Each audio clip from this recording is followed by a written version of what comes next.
Hey, what's up guys? What's up? Hari ni kita nak buat sedap kan bunyi dia. Kita nak buat popiah carbonara. Cara dia, korang ambil 400 gram daging kisar. 400 gram daging Okay, kisar. dia masukkan 1 biji bawang holland, 1 biji bawang holland, taruh biji carrot, 2 biji carrot, biji lada benggala. Ni semua aku dah potong 1 tin jagung. kecil-kecil lah. Tumis sampai dia garing Jangan sikit. tumis sampai garing. Dan dia masukkan 2 tin kecil sos carbonara. 2 tin carbonara. Ambil tepung, campurkan dengan air untuk jadikan gam. Sedikit tepung. Lepas tu letak inti dekat tengah, sapu gam dekat kiri dengan kanan. Balut sebelah kiri dulu. Lepas tu balut sebelah kanan. Lepas mula gulung. Lepas tu letak lagi gam tu dekat bahagian atas.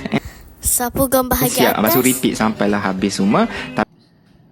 Tapi jangan terus goreng tau. Korang kena baulah cantik nanti, okay? So selamat mencuba. Dadah, dah siap.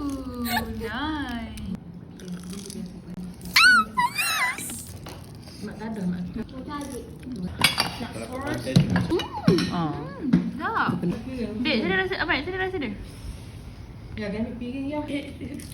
Mas, try.